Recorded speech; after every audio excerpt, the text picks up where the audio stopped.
Oh, hi there. Didn't see you.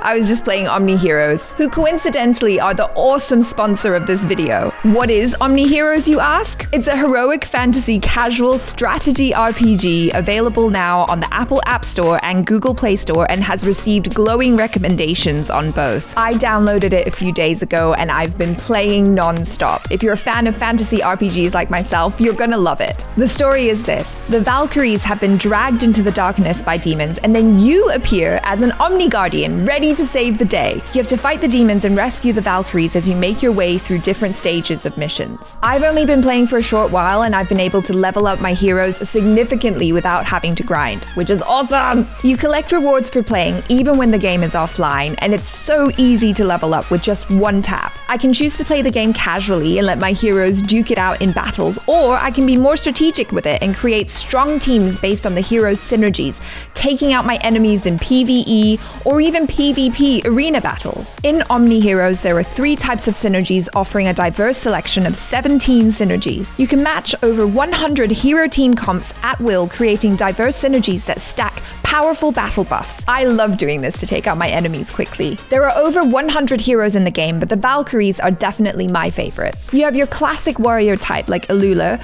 who is a guardian Valkyrie and younger sister of the legendary Athena.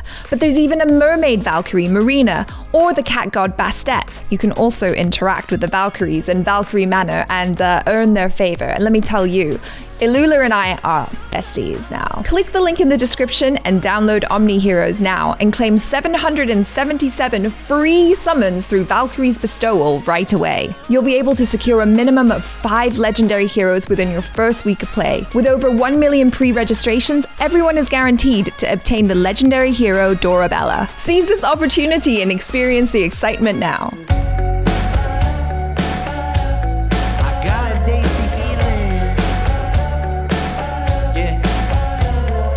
What is going on, everybody? I'm Jabby Kawai, joined by Haley Seat. We're going to look at the BBC News clip here talking about the historic landing of Chandrayaan 3 on the south pole of the moon. Let's just jump right into it. Here we go. India is the first country in the world to land a spacecraft near the moon's south pole. A moment of history for the country. It was a tense final 6 minutes as it descended onto the lunar surface. Let's show you the moment. First of all, let's take you inside the control room just before landing. Remember, this was an uncrewed spacecraft, so no one on board, everything controlled from here in the control room. And just to explain what we're going to see, Prime Minister Narendra Modi wasn't there, so he was being beamed in on a screen to watch. Also on the screen was a graphic, computer-generated representation of the lander as it descended. Right, let's now take a moment that happened.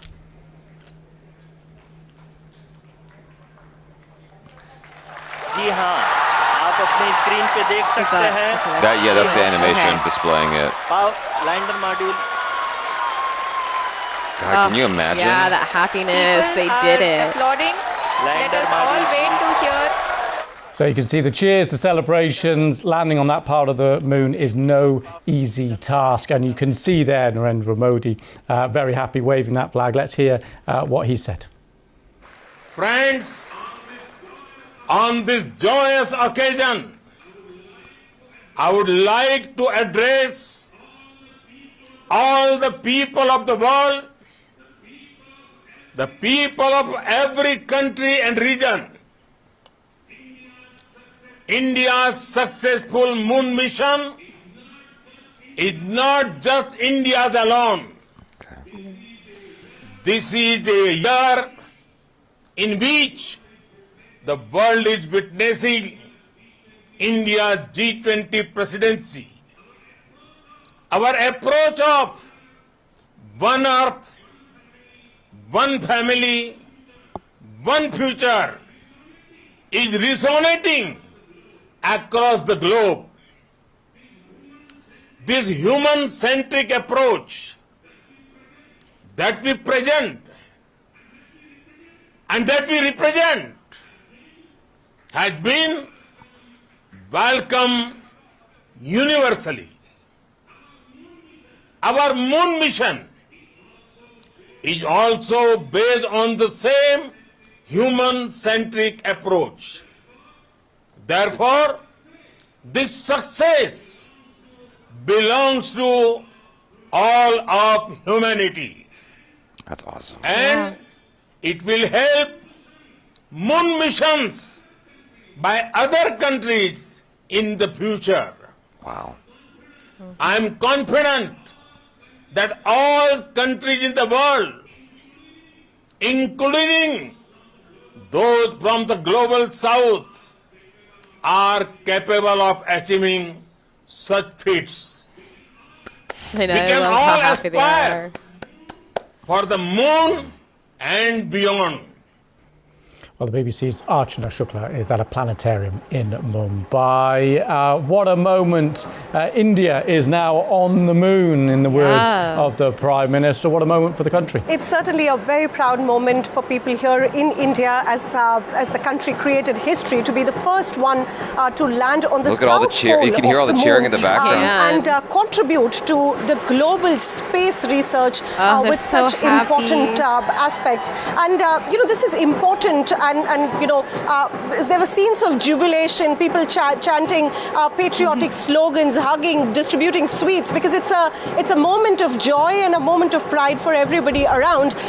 It also brings India up on the ladder to be part of the elite club of just 4 countries to have made a soft landing on the moon, and also gives it a credible approach and a credible push to the cost competitive space engineering that India has been doing. After the failure in 2019, it was really an important attempt by India to position itself. Remember, it's just been 3 years that India has opened up the space industry for private players here, because the government wants to make the space economy a larger portion and expand it. And we've already seen the startups coming into this space double in number in just 3 years' time. And that is the kind of interest that's coming in. And when we were talking to enthusiasts, people, especially even young, audiences who were here to watch the live screening, they were all talking about the prospects this builds for India to grow in the space economy, to build on from here, and also build more jobs around the space sector for youth coming in. So on a lot of accounts, this is a historic moment for India as well as for the world, and India's contribution into the space research. That's awesome. I think this is so cool. awesome. This is so great that, I mean, I'm just like, can you imagine like the relief? Oh my gosh, yeah. The joy, just the excitement and enthusiasm, like the pride that you could probably feel, because you have to reckon, like it's like you have to acknowledge this. There's no way you can ignore this. You know what I mean? Yeah, it's such a tremendous event. And like, I know that they were all holding their breath when it was coming up to it, and you're just like, oh my gosh, is it actually going to make it this time? Yeah. Oh my gosh. And then I love seeing everyone so happy and just so proud. Oh, that's so cool. Yeah, I can only imagine just, I don't know, like the feeling, like that's because, I mean, like U.S. landed on the moon before we were born, right? And so all that stuff happened before we were born. To be alive during these historic events that your country's going through, it's like, that's wild. Yeah, and the first ever country to go on the South Pole. That's awesome. Well, let's get back into the rest of this, and then I'll talk about my feelings about Modi's words.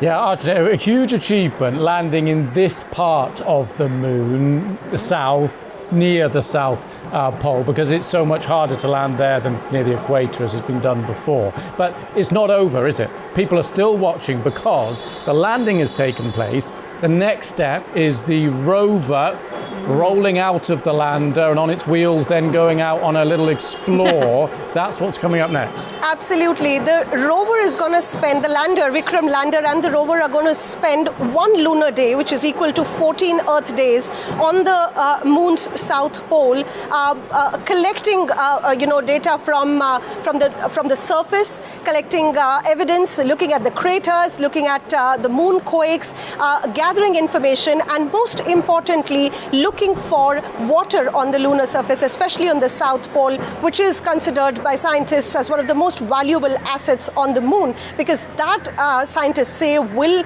pave the way for human habitation on the moon in future, and it would also support more lunar explorations and missions in the future.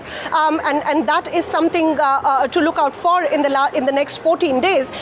One thing that ISRO pointed out, they said that the last mission in 2019 was focused on success, and this mission was focused on failure. So it was a failure-oriented mission, which means they had built in for all the failures that could come, and that has added to the success. And this is also what will support the exploration in the next 14 days with the payloads, with the scientific instruments that are on Vikram lander that would be collecting material and matter and data, not only for the world, not only for India, but for the world when it comes to lunar explorations. Wow. Archana, great stuff. Thank you very much for that. Modi's words are very inspiring, to say the least.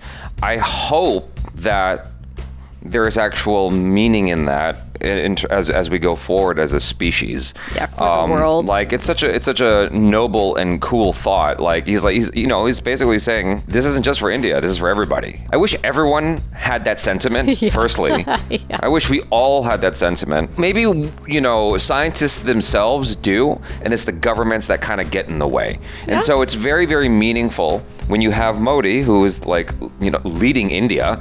You have him saying these kinds of things. That's powerful. And I hope that carries through into action of some kind where we all kind of work together. And it's awesome that India got there first. Everyone wants that credit of the first to do this, the first to do that. Russia was the first to get into space with Sputnik. America was the first to get to the moon with the Apollo mission, etc. Neil Armstrong. I almost said Lance. India being the first there is remarkable. And one of the things that they pointed out that I forgot is that it's much more difficult to land there than other parts of the moon. And so it's not only was India the first one there, it's they landed on the most difficult terrain possible. Yeah, that's why they're the first ones to do that, which is, I don't know, that's just wild. Yeah. It's really, really cool.